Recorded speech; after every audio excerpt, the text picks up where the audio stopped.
बिस्मिल्लाहिर्रहमानिर्रहीम अस्सलाम वालेकुम। जी नाज़रीन, तुसीं दे पे झोंक टीवी वसेब दी आवाज़ और मैं तो अपना मेज़बान रिजवान हुसैन और तुहाडे वास्ते प्रोग्राम घेन के हाज़िर थियां चुटकले और चुटकले प्रोग्राम दे जनाब अज नाल सारे पाकिस्तान दा बल्कि सरायकी वसेब दा फ़ख्र पूरे पाकिस्तान दा फ़ख्र कॉमेडी किंग जनाब अली खान साहब सारे मौजूद हैं। असां आप दे थोरैत हैं, आप दी मुहब्बतां दा बेहद शुक्रिया। तो नाज़रीन असां इस टाइम मौजूद हैं मुल्तान स्टारलाइट थिएटर दे उत्ते और आप दे कोलों टाइम गिद्दा जनाब आपने बड़ी सारी मुहब्बत दे नाल साकू टाइम दिता जनाब। असां सब तो पहले तो आप दे थोरैत हैं, आप दियां मुहब्बतां दा बेहद शुक्रिया।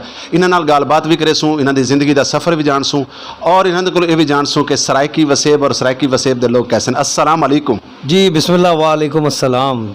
जनाब क्या हाल चाल है, तबीयत से ठीक है? अल्लाह का शुक्र है सही। मैं थोड़ा चैनल देदा रहना झोंक टीवी बहुत अच्छा है तो लोग बड़ा पसंद करेंदे ने ते तुसां ही जरा गौर नाल देखो इहदे बाल को चुप करा गिनो ते सौदे सूदे साइड ते रख गिनो दुकानदार, क्योंकि इंटरव्यू बहुत सोहना करेंदे ने और अगले फनकार को फसा गिनदे ने तो इंशाल्लाह गालियाँ थींदियां रहसन तुहाडे नाल। झोंक टीवी बहुत अच्छा टीवी है, सरायकी वसेब दा खूबसूरत चैनल है, बड़े लोग पसंद करेंदे। तुसां ही देखो और अपने दोस्तों को भी आखो कि इको सब्सक्राइब करन और बेल आइकॉन को क्लिक ज़रूर करन। अली खान साहब सब तो पहले मैं गाल कर कि जनाब दी खूबसूरती दा राज क्या है? अल्लाह दा करम ही जी, पल्लियों खाना। अच्छा बाकी क्या उधार खाने? नहीं असल दे विच मैं अपना ही खाना, मैं बिना कोलों नहीं खाता। यानी तो सब बिना। अच्छा अली खान साहब मैं चाहना कि थोड़े जे वक्त दे विच असां ढेर सारियां गल्लां तुहाडे नाल करूं। शोबिज़ दा आगाज़ किवें थिया, तुहानू किवें शौक लगा ते कितने अरसे तो तुसां वाबस्ता ही वे? जी बड़ा पुरानी गाल है कि 1986 ਦੇ ਵਿੱਚ मैं बाल हमी मेरा ख्याल चौथी या पंजवीं पढ़दा हमी। मेरे दोस्त सी उन्होंने वालदा पाकिस्तान टेलीविजन के उत्ते मेकअप आर्टिस्ट अनीस शीरी, पुराने ड्रामे देखो ना तो उन्होंने नाम चलते।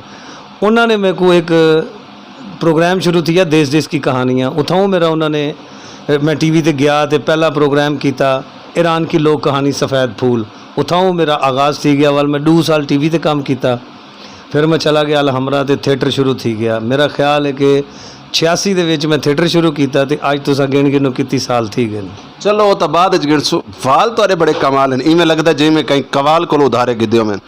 और सर कवाल पैसे नहीं देंदे ते वाल देंदे न। अच्छा ये वाल अल्लाह की रहमत है, अपने ने ते रखे ने। अच्छा जी अच्छा ये दसो इस टाइम तुसां स्टारलाइट थिएटर मुल्तान ते काम करेंदे पे वे, मुल्तान दे विच आके तो कैसा लगता है?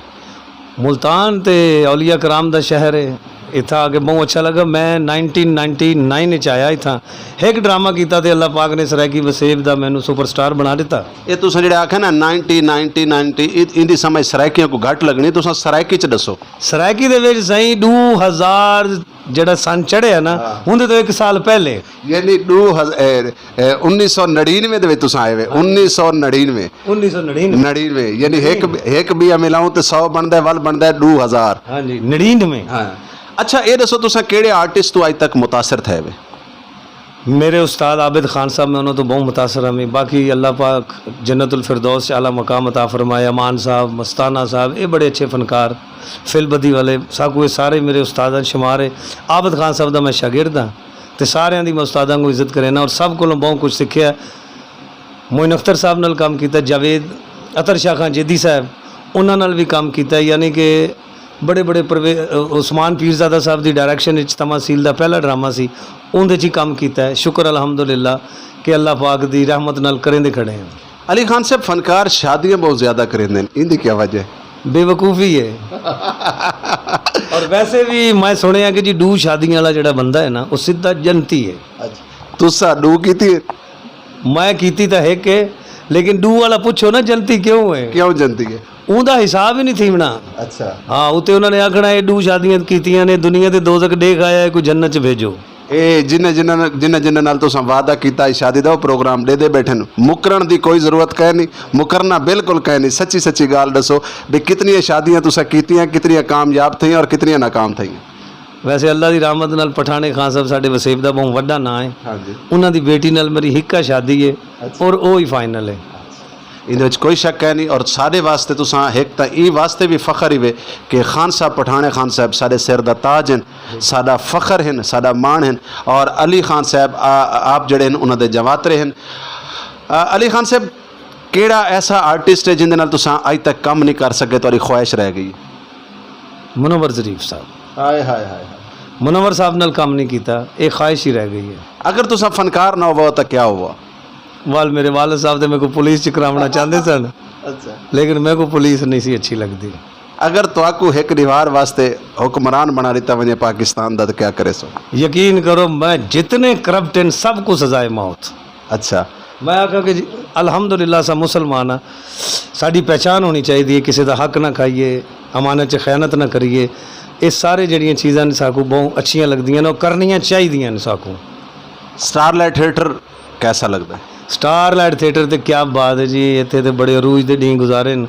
अजकल असां स्टारलाइट काम करेंदे पे, बड़ा अच्छा ड्रामा है और लोग बड़े आंदे पे ने, शुक्र अल्हम्दुलिल्लाह लोग पसंद ही करेंदे न, ते बेहतरीन ड्रामा है। तुसा ही आओ देखो, थिएटर ही देखो ते जोग टीवी भी देखो।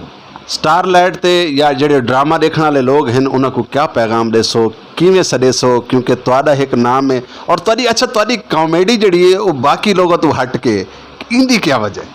इंदी वजह कि जी सर मैं याद करके नहीं करेंदा, मैं फिल्म दी गाल चो गाल जड़ी निकलदी है ना उनकी चस बई है। ड्रामा देखने वाले लोगों को क्या पैगाम देसो? माया दा आओ ते आवाज़ घट लाओ गाने दी, ड्रामे को देखो, ड्रामे को इंजॉय करो और जोग दर जोग आओ। इंशाल्लाह तो आपको अच्छी इंटरटेनमेंट देने की कोशिश करे सो और तुसा पसंद करे सो। अली खान साहब बहुत शुक्रिया, बहुत मेहरबानी। मैं आखिरी दो गाली जनाब नाल करे सा कि ये दसो कि अज दा ड्रामा ते अज तो 10 साल 15 साल पुराना ड्रामा उहदे च क्या फर्क है? स्क्रिप्ट का फर्क सी, डायरैक्शन का फर्क सी। अजकल ना तो पावरफुल डायरैक्टर है ना ही पावरफुल स्क्रिप्ट है। अजकल स्क्रिप्ट किसी का है ना किसी का है, तो करेंदा कोई भी है। वर्गल डांस की वजह करके ड्रामा बेकार थिया, तुसा क्या समझते वे कि मुल्तान दे नाल नाल जेडे छोटे छोटे स्टेशन हैं उत्थे बहुत ज़्यादा वर्गल थींदा पे और सारे इदारे जेडे हैं जिन्हां दा हक है कि उनको चेक करना देखना और सकून दे नाल सुते पैन, उनकी वजह करके जेडे तुआरे जे आर्टिस्ट हैं या बाकी जेडे मेल आर्टिस्ट हैं उन्हां दी मतलब सेहत ते उन्हां दे काम ते बड़ा सारा असर पिया? बिल्कुल सही गल है। जेडे आउटडोर ड्रामे थींदे ने सारे दा रिस्क लगा रहे, लेकिन इनू बड़े दायरे च रह के करना चाहिए है कि स्क्रिप्ट होवे। ये नहीं है कि तुसा गाने ही कराई वंजो और अपने बंदे चढ़ा के बिला के उन्होंने को इनाम गिनो, ये बुरी बात है। अली खान साहब आखिरी गल करे सा कि कोई ऐसा करैक्टर होवे जेड़ा तुहाडी ख्वाहिश होवे तुसा अज तक ना कर सके हो? करैक्टर तो मैं बड़े बड़े कीते ने अल्हम्दुलिल्लाह, लेकिन एक साइको पागल का करैक्टर है, वो मेरी ख्वाहिश है कि मैं वो करा। वो गाल करेंदा करेंदा भूल वेंदा, वो रोल इंशाल्लाह करे सो पब्लिक को पसंद आ सके। जी बहुत शुक्रिया, बहुत मेहरबानी। आखिरी पैगाम मिठा जिहा पैगाम सोहना जिहा मैं पैगाम, क्योंकि प्रोग्राम का नाम है चुटकले, तो तुसां बड़े प्यारे प्यारे चुटकले साडे नाजरीन को सुनवाएं और असां इंशाअल्लाह ताला कोशिश करे सो कि मैं वक्फन वक्फन तुहाडे कोलों टाइम घिंदे रहूँ। तुहाडी मुहब्बत है कि तुसां सराइकी नाल झोंक नाल मुहब्बत करे देवे और क्योंकि तुसां आप और मैं ई शेर दे नाल आखिरी पैगाम तुहाडे कोल गिनसां कि मेरे दिल विच दर्द सराइकी दा, मेरे दिल विच दर्द सराइकी दा, मेरी हर ताबीर सराइकी दी, मैं पुत्र ते वीर सराइकी दा, मेरे सिर ते मां दा कर्जा है, मैं पीता है खीर सराइकी दा। आखिर दे साडे झोंक टीवी देखने वाले नाजरीन को क्या आखसो? मैं जोग टीवी के तमाम नाजरीन बल्कि जेड़े जेड़े दे खड़े ने उन सारे को मेरे वास्ते एक ही पैगाम है कि मैं उन्होंने आखसा कि यार तुसा प्यारे लोग हो, मुहब्बत करो, इंसानियत नाल प्यार करो, एक बे ते एहसान कीता करो, एक दूसरे ते कम आया करो, इवें मुहब्बतां वधदियां ने। वड्डियां दा अदब करो, छोटियां नाल मुहब्बत करो और अपने वतन दा नां उच्चा करो, अपने वसेब दा नां उच्चा करो चंगे कामां नाल। शुक्रिया। और बाबा जी तो को सलाम देंदे पैन ते बाल तो को देखते खिलदा खड़े। क्या हाल है बाबा जी, ठीक ठाक वे? अजे नहीं फिरदे वधियो बै वंजो थक वेसो। जी बहुत शुक्रिया, बहुत मेहरबानी। जी नाजरीन, अपने मेज़बान रिजवान हुसैन को इजाज़त दे दिला सो झोंक टीवी और झोंक टीवी में खूबसूरत प्रोग्राम तुहाडे वास्ते गिन के हाजिर थींदा रासी और मैं एक दफ़ा वल जनाब अली खान साहब दा थोरायता आप दी मुहब्बत दा बेहद शुक्रिया। अल्लाह मौला आपको इस तो ज़्यादा इस ता फरमावे।